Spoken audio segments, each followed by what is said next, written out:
Ladies and gentlemen, good day and welcome to the Q4 FY25 earnings conference call of Fortis Healthcare Limited. As a reminder, all participant lines will be in the listen-only mode, and there will be an opportunity for you to ask questions after the presentation concludes. Should you need assistance during the conference call, please signal an operator by pressing star, then 0 on your touchtone phone. Please note that this conference is being recorded. I now hand the conference over to Mr. Anurag Kalra, Senior Vice President, Investor Relations at Fortis Healthcare Limited. Thank you, and over to you, sir. Thank you very much. A very good afternoon, ladies and gentlemen, and thank you for taking the time to join us on our Quarter 4 FY25 and FY25 earnings call. The call is being chaired by our MD and CEO, Dr. Ashutosh Raghuvanshi. With him is Mr. Vivek Goyal, our Chief Financial Officer. From Agilus, we have Mr. Akshay Tiwari, the CFO of Agilus. Unfortunately, Mr. Anand could not join us today because he is currently in the midst of some travel overseas, but we will be happy to take any diagnostic questions as well. We will start off with some opening comments by Dr. Raghuvanshi, post which we will open the floor for questions and answers. Over to you, sir. Thank you, Anurag. Good afternoon, everyone, and thank you for taking time to join us on this Quarter 4 25 and Financial Year 25 earnings call today. To begin with, I am pleased to inform that the board has recommended a dividend of INR 1 per share, which is equivalent to 10% of the face value for the third consecutive year, subject to the approval of shareholders. This highlights the strengthening fundamentals of company and its sustained earning growth momentum that we are witnessing. Coming to the financial performance of the company, I shall comment on the year as a whole and then move on to Quarter 4. We have witnessed another year of healthy growth and improved margins. The hospital business has been primary driver of company's performance, consistently demonstrating year-over-year improvements in margins. For the financial year 25, consolidated revenues of the company stood at INR 7,783 crores, a growth of 12.9% over financial year 24.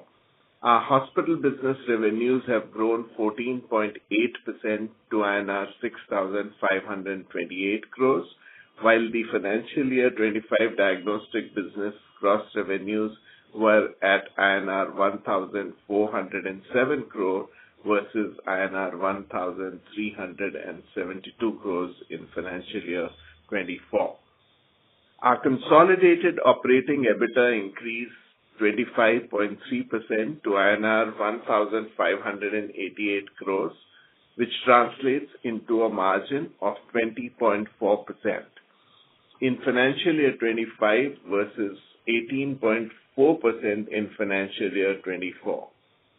The hospital business operating EBITDA margins have improved from 18.6% to 20.5% in financial year 25, with an EBITDA of INR 1,339 crores.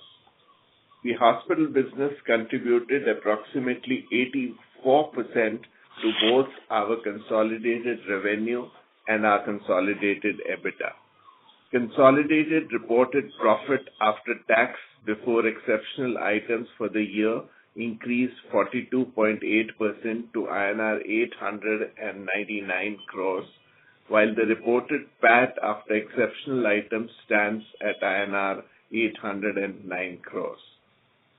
On the quarterly performance, we reported a consolidated top line of INR 2,007 crores in Quarter 4 of financial year 25, a growth of 12.5% over Quarter 4 of financial year 24.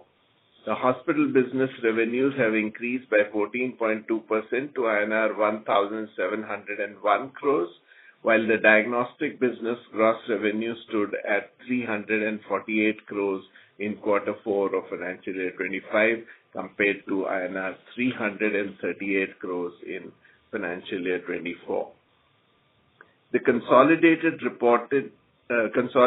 operating EBITDA in Quarter 4 of financial year 25 increased 14.3% to INR 435 crore, delivering a margin of 21.7% versus 21.3% in quarter 4 of financial year 24. Operating EBITDA for the hospital business in quarter 4 grew by 11.7% to INR 372 crores, with a margin of 21.9% compared to operating EBITDA of INR 333 crores in quarter 4 of financial year 24.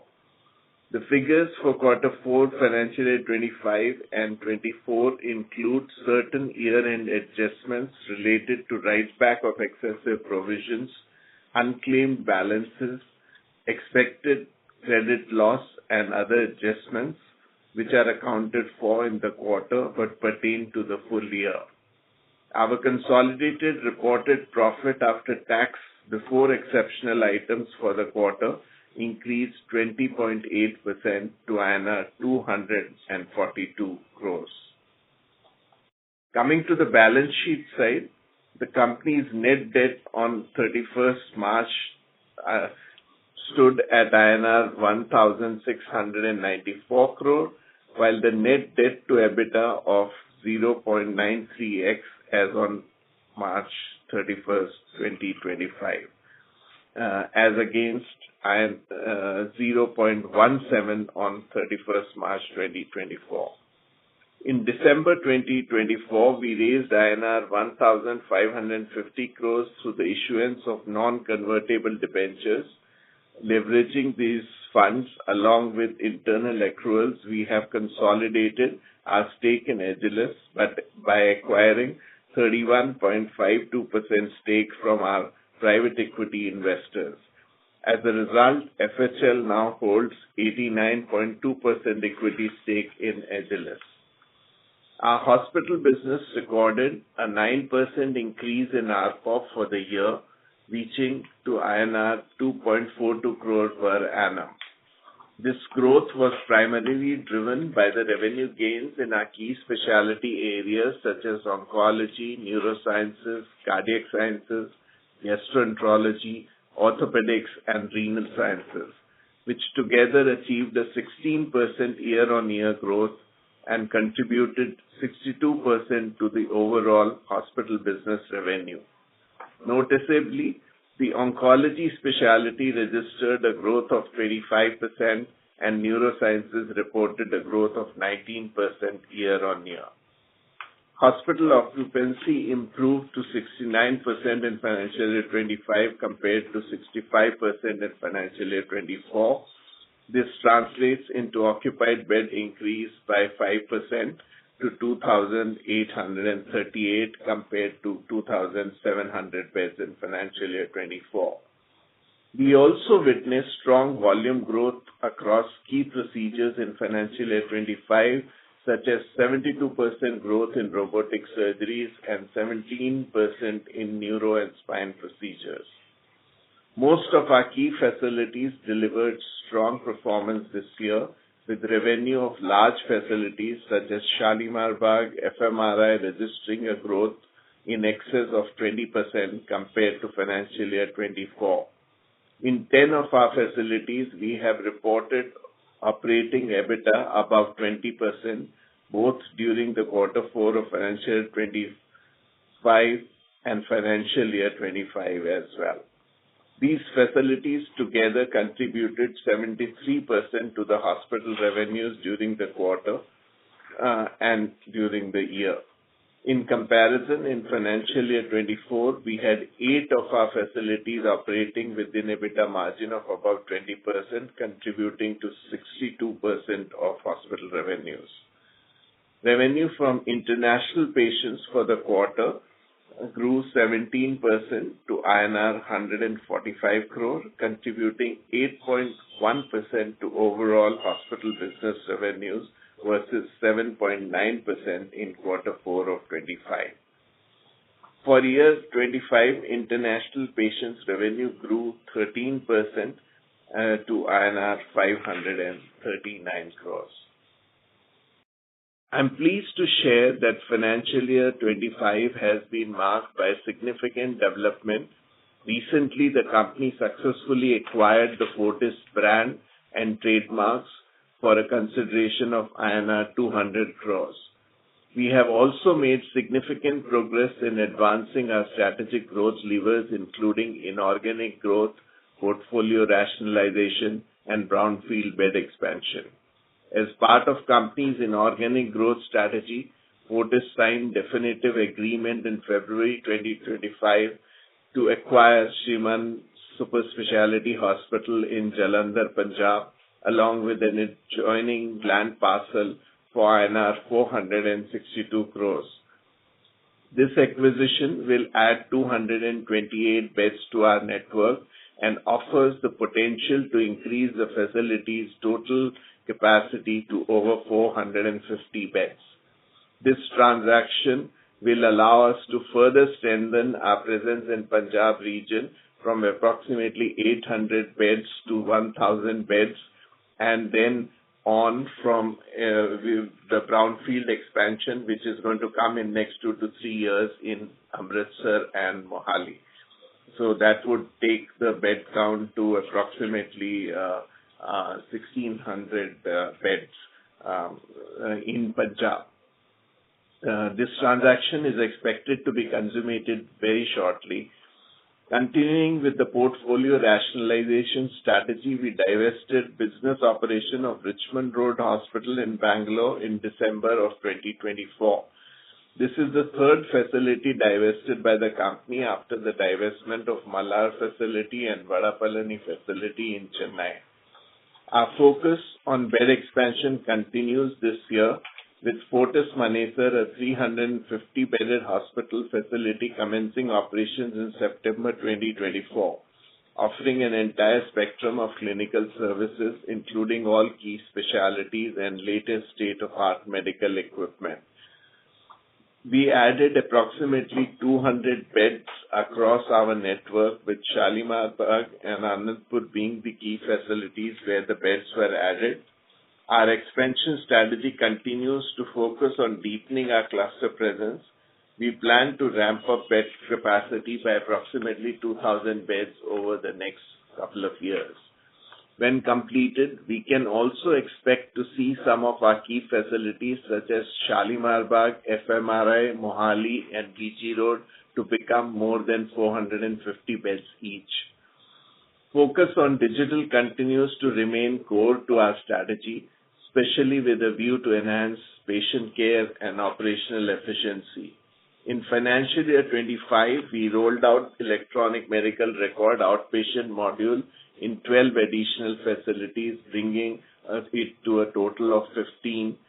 Additionally, we began implementing the inpatient module of the EMR, with the implementation done at Fortis Manesar to start with, and during the year we will proceed with other units as well. This enhances the real-time access to patient data for clinicians. Revenue from digital channels via website, mobile application, and digital campaigns, etc., delivered a strong growth of 35% year-on-year. Digital revenues contributed to approximately 29.6% to overall hospital revenue.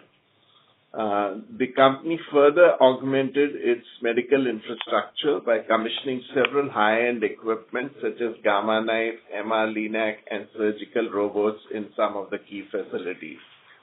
This reaffirms our commitment to offering the most advanced treatment options and delivering precision-based treatment. Just to highlight, our capital expenditure in financial year 25 stood at approximately 700 crore, reflecting our confidence to further scale up operations, both in terms of capacity expansion and augmenting medical infrastructure. We expanded our clinical offerings, bolstered by high-quality talent. The year saw the addition of reputed clinicians in various specialties, including neurology, cardiac sciences, oncology, gastroenterology, orthopedics, and gynecology. Turning to our diagnostic business, Agilus continues to recover and witness improvement in operating margins. Operating EBITDA margin basis gross revenue stood at 17.7% in financial year 25 versus 15.3% in financial year 24. Excluding one-offs primarily related to rebranding expenses, the operating EBITDA margin stood at 22% in financial year 25 versus 19.6% in financial year 24. For quarter 4 2025, operating EBITDA margins basis gross revenue stood at 18% versus 14% in the corresponding previous period, excluding the one-offs. The operating EBITDA margin stood at 23.4% in quarter 4 of 25 versus 16.3% in the corresponding previous period.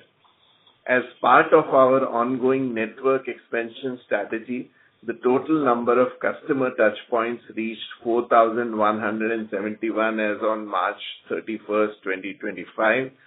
The preventive portfolio revenue in Agilus overall revenues grew 13% in financial year 25 and contributed 11% to overall diagnostic business revenues compared to 10% in financial year 24. We believe that Agilus has the potential to scale significantly from the current level, and efforts are underway to strengthen its growth imperatives to drive revenues and optimize cost lines. I also believe that the Agilus brand is gaining strong acceptance and recognition in the market, positioning the company well to further scale its performance. With that, I'll conclude my remarks.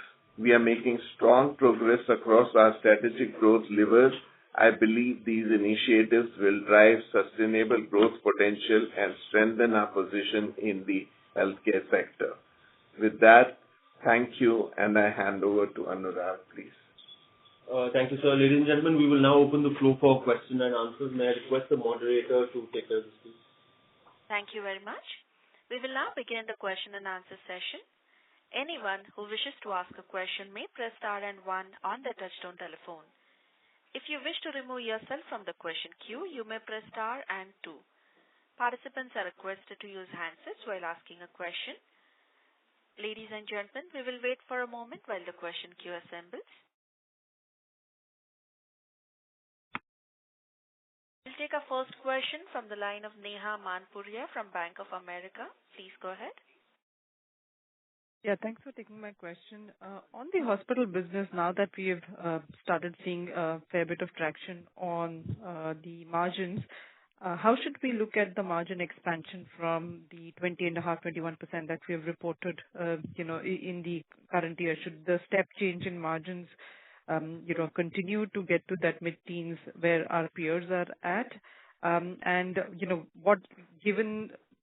I think a large part of this was driven by brownfield, but just trying to understand where Manesar is in terms of ramp up in bed capacity and profitability, and when do we think that gets to break even? Yeah. Hi, Neha. This is Vivek. So, on margin expansion, we are sticking to our guidance earlier, where we said that we want to achieve margin expansion nearer to the some of the best competitor. And we expect the margin to grow from the current level. Similar growth you can expect in the forthcoming years also. Like 2% growth we have seen in the current financial year. So similar margin expansion growth we are expecting next financial year. Regarding Manesar, we are currently operating at about 40% occupancy, but we have commissioned only 90 beds. Another 120 beds we will commission as the occupancy levels go up. We expect that on the entire bed capacity, which is about 120 plus 90, we will have about 50% occupancy by the end of this year. Exit should be at least 50% plus occupancy. The uptake of this hospital has been very good. So some of the programs which we had anticipated that we will start a little later, we are preponing them, and we are going to put up the radiation oncology suite, which was planned earlier for 2 years from now, within this year. So would it be fair to assume that at 50% occupancy, we achieve break-even on this facility? I think so. That Understood. even before that, we should expect a break-even. Understood. And my second question is on the diagnostic business. The revenue momentum remains, in this low single-digit range, but, margins have moved up. Is there any provision write back, et cetera, which is sitting in the margin number? And how confident are we of, growing in line with the industry or growing high single-digit, in the diagnostic business, given that now the Agilus brand changes nearly getting to 2 years old? Yeah, Neha. So, in diagnostic business also, we have seen now, the increase in the revenue as well as the margin, which is reflecting the financials. So the brand change is now, effect is now behind us, and we are seeing, a double-digit type of growth number in the diagnostic business henceforth. And as regard your other question regarding the one-off type of thing, so this year, of course, there is a one-off of relating to the brand transition and, some one-off relating to the legal fees and some contingent consideration we have to pay for the past acquisition. Apart from that, I don't see there is much, this thing. And this will discontinue from this year onward. And 25, 26, there will be normal type of EBITDA margin we are expecting. So, Vivek, just to clarify here, so I think initially our view was that this probably grows more high single digit. So you believe based on the Agilus momentum currently, we're confident of double digit revenue growth. Is that correct? Yes, this is what we are targeting. Got it. And margins would be in the mid-20s as we scale up revenue? It should be around 23% immediately. And then moving toward 25 in a couple of years' time. Got it. This is very helpful. Thank you so much. Thank you. We'll take our next question from the line of Shyam Srinivasan from Goldman Sachs. Please go ahead. Yeah, good afternoon. Thank you for the opportunity. Just first one on the hospital business is how should we look at the revenue guidance for fiscal 26? And if you could break it down into volume and maybe RPOP. Yeah, hi Shyam, Vivek this side. So revenue-wise, we expect to grow around 14-15% similar number. And this time, last year, the year we have completed, we have seen 9% type of RPOP growth and balance growth is coming from the volume. So I am expecting it will be the reverse this time, around 5-6% in the RPOP growth, and the balance is from the volume side. And volume growth is mainly coming from some of the brownfield expansion which has been completed. We will be operationalizing, which mainly include Noida and Faridabad, and also from the capacity ramp up in the form of better occupancy than the last year. Vivek, helpful. So we had about 5% volume growth. So you're saying this volume growth goes to like almost double, like 10%. Yes. So what are we making in terms of for the occupancy? Should I model it on like all the expanded beds or, we ended 69. So just trying to see how we should model that. Yeah, we are aiming around 70-71% occupancy level at the overall level. Because this brownfield expansion is on the existing facility and these hospitals anyway operating at 80% type of occupancy level. So I think we will not be facing any challenge in occupancy side. And plus, the Manesar facility, as Dr. Raghuvanshi alluded, it is ramping quite well. And just from a data point, how many operating beds we ended fiscal 25 and what is the expected addition this year? Yeah, so we ended fiscal 29 with a bed capacity of around 4,024 because we have taken out certain beds also in the Richmond Road. And we will be adding how much? Around almost 1,000 beds in the current finance. So bed addition is like 25%. Yeah, because most of these capacities are coming. Noida we have got full OC and we are operationalizing it. 150 bed will be getting. Then there will be Faridabad, which has completed and will be operationalized in the first quarter itself. Then Manesar, we will be opening further beds. We are expecting around 200 beds to be opened in Manesar. FMRI, we will be completing it. Maybe the benefit will be getting only in the last quarter. FMRI, the 220 beds capacity extension. And I will say BG Road is the another one which is, we are expecting OC actually in the BG. And there is another capacity I have added also, the Jalandhar facility, which will be in our fold maybe by this month end also. And what's the margin profile there currently?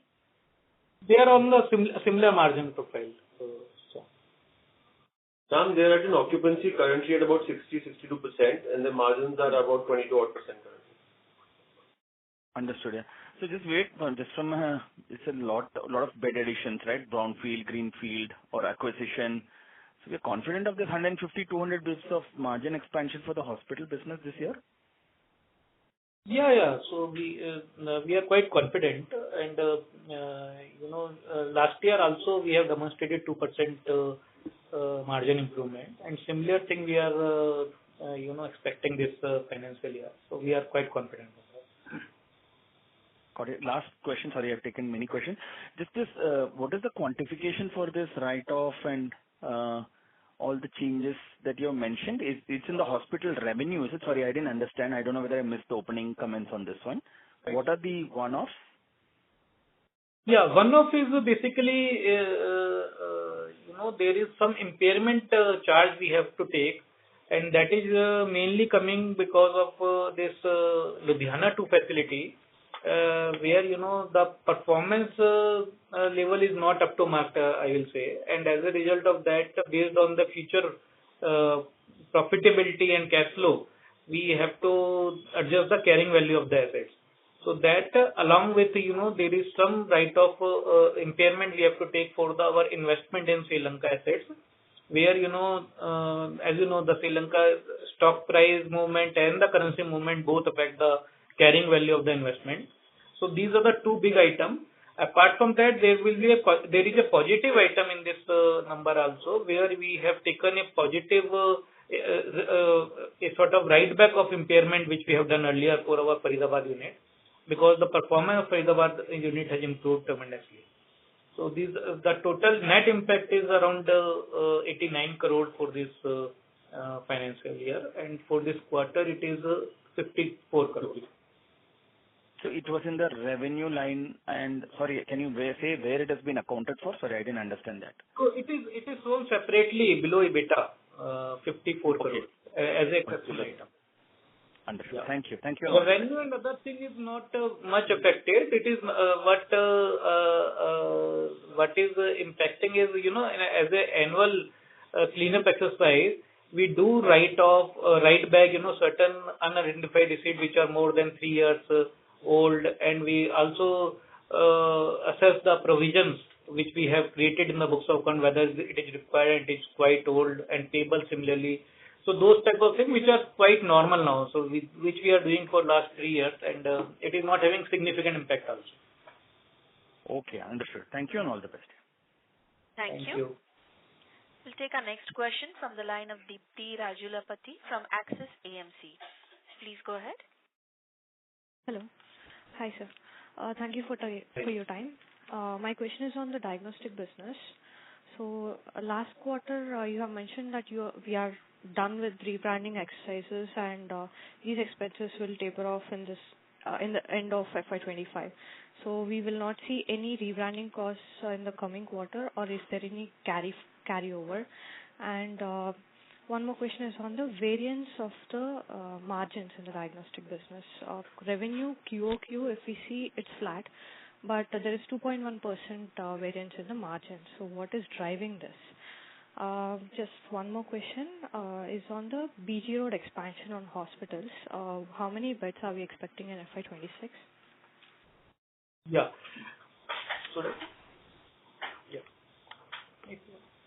So regarding the first part of your question about the brand related expenses, The one-off kind of expenses which were there in rebranding, those are done already. So in this year, you will not find those as one-off items. The second is about the margin expansion in spite of the revenue being flattish, is that we have built in a lot of efficiencies in the lab network, the CTPs versus the lab network we have rationalized. There are several other initiatives on the cost side have been taken, and that has resulted into this. We have also upgraded our infrastructure on the diagnostic side quite a bit. We have opened a new lab of genomics in Gurgaon. At the same time, we have opened a new lab for the transplant immunology in Bangalore as well. So with all these initiatives, we believe that high-end test volume with the higher ARPA will also drive growth in the coming year. Regarding the number of beds in BG Road is 140 beds. Okay, sir. Thank you. All the best. Thank you. We'll take our next question from the line of Binu Patiparampil from Elara Capital. Please go ahead. Hi, good afternoon, all of you.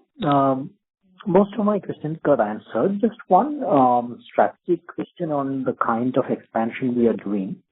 If I look at most of your competitors, they are targeting tier 1, tier 2 cities with large 400, 500 bed facilities.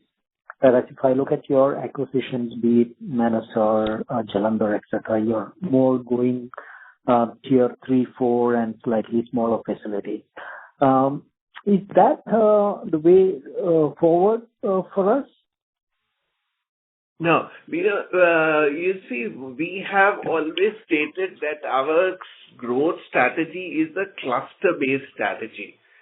So as I was mentioning in my opening remarks also, that in Punjab we have approximately 800 beds spread over 4 facilities, 2 in Ludhiana, 1 in Amritsar and 1 in Mohali. Now all these hospitals, along with that, this is a strategic fit in Jalandhar, and that's why we have chosen. But out of choice, we are not going to any new geographies, tier 2 or tier 3 kind of geographies. But this Punjab as a state is important to us. And then with the addition of these beds and the expansion which we have planned in Amritsar and Mohali, we would have, Jalandhar has a potential of 450 beds. So we will go to 450 beds there. Mohali, we are going to be adding another approximately 350 to 400 beds. Amritsar, we are going to be adding another 150 beds. So Punjab as a cluster, we are the dominant player already, but we will become even stronger once this happens. So that is our cluster strategy. The Manesar facility, I would like to correct you, is almost part of the growing part of Gurgaon. So this is not really a tier 2 or tier 3 kind of situation. This is a kind of a very upcoming area within the greater Gurgaon area. And Manesar also has additional FSI, which will take this hospital size to 450 beds. The other comment which I made earlier is that many of our hospitals were smaller in size, but the larger hospitals which we have, which are already doing EBITDAs of about 20%, most of them will also become 450 bed plus after the brownfield expansion. So this will give us a profile of a hospital. I completely agree with you that a 450 bed hospital has a completely different economics than a 200 bedded hospital. So we believe in that. So we are not changing our strategy within these clusters where we are present, which is Bangalore, Calcutta, the Punjab, Delhi NCR and Mumbai, Greater Mumbai area. In these clusters, we will be seeking more opportunities and we would be looking at more hospitals and try to do hospitals which are at least in the range of about 350 beds plus. Understood. Just a related question or digging a little deeper. Mumbai, Bangalore, Kolkata are cities where you are already present. And in these cities, your competitors, both listed as well as private, probably in the last 2 years have, 2.5 years have announced at least 4 or 5 big projects each, most of them greenfield, which means there is potential and there is land or whatever infra available to develop, but you haven't been so aggressive in those particular geographies in that sense. Is there any reason, and or would you become more aggressive now? Yeah, no, we were more focused on our brownfield expansion and execution thereof, and we had other distractions as well, and brand was one of them, which we have behind us now. So we have been actively looking at opportunities, especially in Mumbai. But as you said correctly, that most of these projects which are announced are all greenfields. So we have also been looking for greenfields only because there are no acquisition targets per se available in these markets. And land costs being what they are, and especially in Greater Mumbai area, which is of great interest to us, and we believe has a lot of potential and lot of demand-supply gap. So there, that comes hard. So we have been actively looking at it. Unfortunately, nothing has materialized so far, but we are pretty hopeful that at least few of those discussions we will be able to culminate into actual projects now. And those would be the purpose-built hospitals. Understood. Thank you. Thank you. We'll take our next question from the line of Prashant Nair from Ambit. Please go ahead. Thank you. Good afternoon, everyone. The first question is more of a clarification. When you mentioned that you expect diagnostics margins to get to 23% and then beyond that to 25%, this is basis gross revenues or net? Net revenue only. Net revenue. Net. All right, understood. Secondly, in your network, now you have around 5 hospitals which are in the sub 10% margin bracket, and then you have a few which are in the 10 to 15% bracket. Do you have any other hospitals which are not core to the way you look at the business now? So you've sold 3 assets over the last year or 2. So are there any more assets like this which you would look to rationalize, or do you think you're done with that exercise for now? So I think, we do have work to do in couple of our hospitals still in terms of improving, but we believe that those are strategically important for us, and exit is not an option. So I think more or less we are done as far as these rationalization is concerned. But on the performance side, 2 hospitals especially, I will mention rather 3, where we are still working and we are seeing some good results. One is Escorts Hospital in Delhi, where our margin profile was less, but we have already consistently been achieving EBITDAs of about 10-14%, and we are going above 15% over there. We have a clear visibility on that. So we are confident that this hospital will also come into kind of a normal profitability profile. And the other 2 units in this category are Jaipur and Vashi. Jaipur has had some issues, but now it is again recovering. The revenues trend look very healthy.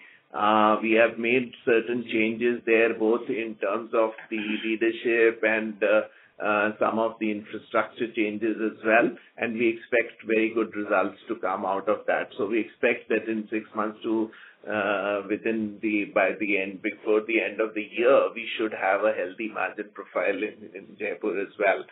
Vashi has some specific challenges because this is part of a government hospital, and that's why we have also got to serve certain free patients referred from the municipal corporation. So because of that, the profitability profile of this hospital has been low. We also had some attrition of clinicians here. Because of that, the occupancy numbers were a little low. But this is again an important market, important micro market, and we are working on strengthening the clinical talent over there to make sure that this also comes in the healthy zone. So that is regarding these 3 projects which we are keeping under watch. Thank you. Just one follow-up question on Escorts Delhi. So would 15% plus be close to what this hospital has achieved in the past when it has been part of Fortis, or is the ceiling higher in your view? No, this is actually better than what it has ever achieved. And mind you, this is after absorbing, the EWS bed cost, because we have to provide 25 beds free of cost. So it is after absorbing that cost. And as Dr. Vanshi mentioned, it is showing a upward improvement in the EBITDA margin profile, and we expect it should be settling somewhere around 15-16%. Okay, great. Thank you. I'll get back in touch with you. Thank you. We'll take our next question from the line of Atul, an individual investor. Please go ahead. Hello. Thanks for taking my question. My question is on any update on the Delhi High Court case. Further, as per last ConCall, it was discussed that some last conversations are pending. So if there is any update on that side. And I will add another question. How is the occupancy trend going in the current quarter?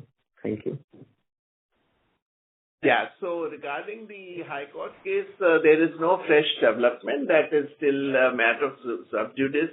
But that doesn't have much impact on us. Regarding the occupancy, the trend is healthy, and we are doing occupancy levels of similar to what we did in last quarter. Thank you. Thank you. Thank you. We'll take our next question from the line of Harsh Bhatia from Bandhan Mutual Fund. Please go ahead. Yeah, thank you. Good afternoon. Am I audible? Harsh, can you use your headset mode? Your audio is not very clear. Is it better? Yes, please go ahead. So just one quick clarification. I'm sorry. Again, Harsh, I'm sorry, you're sounding muffled. That's better? You can try. Please go ahead with your question. Just on the hospital EBITDA part, you alluded to some one-off expenses which are below the EBITDA line item, and I'm purely referring to the hospital EBITDA. Just to be clear, in terms of when you look at the fourth quarter performance on a Y-on-Y basis, the drag at the margin level is largely to do with the Manesar performance, or is there any other one-offs that are there at the EBITDA line item? That is the first one. Yeah. So one-off is not like one-off. It is exceptional gain and loss, which as per accounting standard only we have to show separately. So that one-off I have explained what is those one-off exceptional gain or losses. So there are losses for Ludhiana 2 impairment and impairment of investment in Lanka, and there is some impairment gain, impairment loss right back actually for the Faridabad unit. So that is shown like a exceptional gain or loss.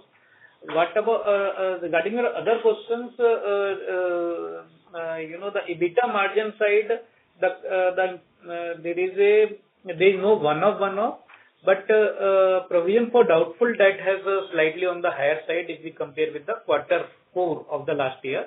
There was a positive,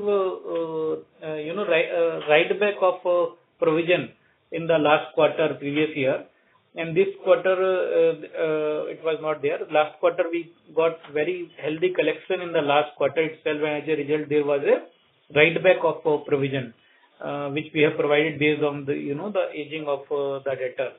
So that has resulted into the some improvement in the margin. So apart from that, there is nothing abnormal, unusual. Sure. Would you be able to call out the number in terms of the recovery for the past quarter, which is not there for this quarter, as well as the Manesar drag, if any? Yeah. So Manesar, so first I tell you about the Manesar drag. So Manesar, we have budgeted also the EBITDA loss of around 20 crore for this. For the half year it will be less, no? Correct. Yeah. It is around 12 crore type of EBITDA loss which we have budgeted also, and it is there in the financial. So 12 crore loss is built into this financial, which hopefully in the next coming year it should be some positive EBITDA number should be there. And as regard your quantification thing is concerned, the provision for doubtful debt for the quarter is 22 crore, as against there was a negative provision for doubtful debt, that means the income side 7.5 crore corresponding quarter previous year.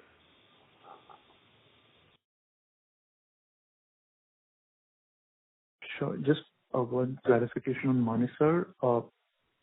12 crore was there as a drag from the third quarter as well, and there's a 12 crore drag in the fourth quarter as well, or? No. Just give it a minute. Yeah.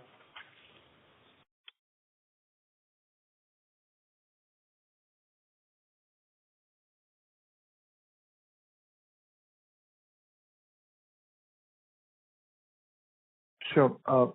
Just one another point. When you look at the margin matrix, and when we're guiding for the 200 bits margin expansion at the hospital level, in terms of your internal assumptions, how important are these hospitals such as Vashi, Jaipur, basically whichever hospitals are there below the 10% in the margin matrix, important for you to achieve the 200 bits broader direction margin expansion? This is something that has not been considered to a large extent to provide you that, let's say, margin of safety to that extent. So basically, how important are these less than 10% margin hospitals turnaround important to your guidance for the 200 bits margin expansion going forward? For these hospitals to really come to the category of 20 plus is not in something we have considered. We believe that the turnaround of these 3 hospitals is going to take 6 months to a year or maybe longer. So we have not considered that when we say that we are expecting about 2% of increase in our profitability profile. So these hospitals are important strategically for the long term, but in short term, whatever guidance has been given is not considering that these hospitals have come to a 20 plus category. That's very helpful, sir. One last quick follow-up in terms of the bed additions for FY26. A large part of that would be brownfield in nature, new towers as such. What should be the general break-even timeline that we should work with? Should it be somewhere around 6 to 9 month period or somewhere closer to 1 year period? Again, these are towers at the existing sites, so maybe you could help us understand a bit. Yeah. So since these are brownfield, the absorption is pretty fast. Location to location, it will differ. However, we expect that within 6 months, we will open beds as the occupancy levels go up. Currently, these hospitals are operating about 75 to 80% occupancy levels. So we expect that this should happen in 6 months' time.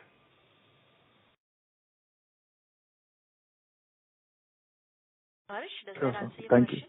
you. Thank you. Yeah. Thank you. All the best. We'll take our next question from the line of Ameya Charke from JM Financial. Please go ahead. Yeah, thank you for taking my question. Most of the questions are answered. Just one follow-up on the 900 bed addition next year. So this bed addition, should we factor in back-ended in the second half of this year, or do you think that some of the hospitals will get commissioned, even some of the beds will get commissioned in the beginning of the year as well? Yeah, we should assume 50-50 because, as I mentioned, FMRI bed expansion is happening at the last quarter, and similarly the BG Road also will be in the second half we are expecting, and rest of the beds will be commissioned in the first quarter itself. Okay. And particularly on the BG Road, the occupancy still looks around 60%. So is it ideal to open one more floor there, or do you think you need to wait for that occupancy to go up? Yeah, so we are adding more clinical talent and modalities as well.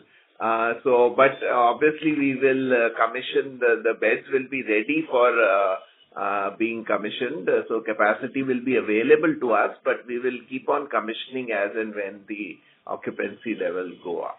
But with the addition of clinical beds and modalities, we believe that occupancy numbers will go up. Sure, sir. Thank you so much. I will join that. Thank you. Thank you. We'll take our next question from the line of Abhishek Jain from Invest Well Agent. Please go ahead. Hello, can you hear me? Not very Yes. clear. Can you use your handset mode, please? Yeah, sure. Just a minute. Hello? Yes, please go ahead. Yes. Hello. Yeah. Well, sir, the question is, we have purchased this Fortis brand under the option. Can you tell me how much was the royalty we were paying earlier, both in absolute numbers and then percentage level? And the margin expansion that we are expecting for the current year of 150 basis points to 200 basis points, does this include the saving from this royalty payment, or it is over and above the improvement that we are expecting? Yeah, so the royalty as per the old agreement we are providing in the books till last year is 0.25% plus GST, which comes to around of the revenue. So that means 0.3% impact on the EBITDA margin, positive impact on the EBITDA margin post acquisition of this brand. So that will be the impact of the brand acquisition, positive impact 0.3% roughly on the net revenue of the hospital business, and that has been factored in while I guided margin expansion of 2%. Okay, fine, sir. And can you also give the same figures for this SRL brand and that you have converted into HLS? Yeah, so SRL also the same 0.25% plus GST was the brand royalty applicable till we were using SRL brand. And now, because we have moved to our own brand, Agilus brand, so there is no brand royalty right now. And the figure that you are saying is 0.3%, correct? Yeah, 0.3 including GST, because GST is applicable. Okay. Thank you very much, sir. That's it from my side. Thank you. We'll take our next question from the line of Abhishek Vani from Dalal Street Investment Journal. Please go ahead. Hello, am I audible now? Yes, please go ahead. Yes.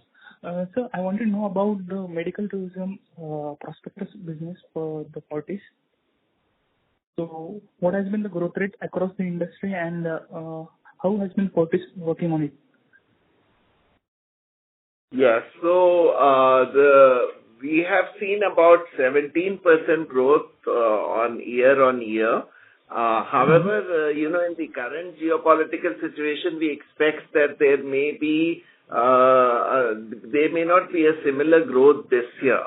But overall, to our context, about 8% of our revenue comes from international patients. We expect that to remain stable. However, we are not seeing very huge growth in this. Achha. And so with respect to the brownfield acquisition, so what impact it will have on our debt levels, and do we expect the margin to recover quickly as opposed to our competitors who have been working with greenfield acquisitions? Yeah, so there will not be any incremental debt for brownfield expansion. It will be funded through internal accrual. So there will be no incremental impact. And as I mentioned in the earlier comment, this expansion is happening in the unit which are already operating at 75%, 80% type of occupancy level. So we should not be facing much challenge in ramping up these beds, and it should start contributing immediately. Yes. Okay. And so with respect to the legal costs, so can we expect that the legal costs will fall down in coming quarters, as we are already paid for the brand deal? So what is your outlook on legal costs? Yeah, so the legal and other legacy cost is taking away almost 1% of our EBITDA margin, and I will say that will continue, till we able to resolve these court cases, because there is still one court case is pending in Delhi High Court where the regular hearing is happening. And plus, the entity structure also, the Project Crystal, we called it, where we are trying to simplify the organization structure. Although the Delhi NCLT has given the favorable order, we are also expecting order from the Chandigarh NCLT, and then it will be simplified. So this year, at least it will continue. I think from next year onward, we should see some reduction in these costs. Thank you, sir. Thank you. All the best for the future. Thank you. We'll take our next question from the line of Nirali Shah from Ashika Institutional Equities. Please go ahead. Nirali? Yeah. The line is yes. I just had two very quick questions. The filing that we see today, just wanted to view on that. IHH is increasing damages from Daiichi, so just wanted some color, some view on that. Yeah, that's a litigation which is happening in Japan between IHH and Daiichi. Being a sub judice matter, we can't really comment on that. Okay. And about this Fortis winning auction for all the Fortis trademarks. So would that be any kind of value unlocking? Yes, so we, as the previous caller was asking, we are going to save some the money which we were providing for the royalty for the brand, because now we own the brand, and that is the positive advantage for us. Okay, thank you. Thank you. Ladies and gentlemen, we'll take that as the last question for today. I now hand the conference over to management for closing comments. Over to you. Thank you, ladies and gentlemen, for your time. If there are any follow-up questions, we are always available either through email or on phone. Please do reach out to us. Thank you and have a good day. Thank you. On behalf of Fortis Healthcare Limited, that concludes this conference. Thank you for joining us, and you may now disconnect your lines.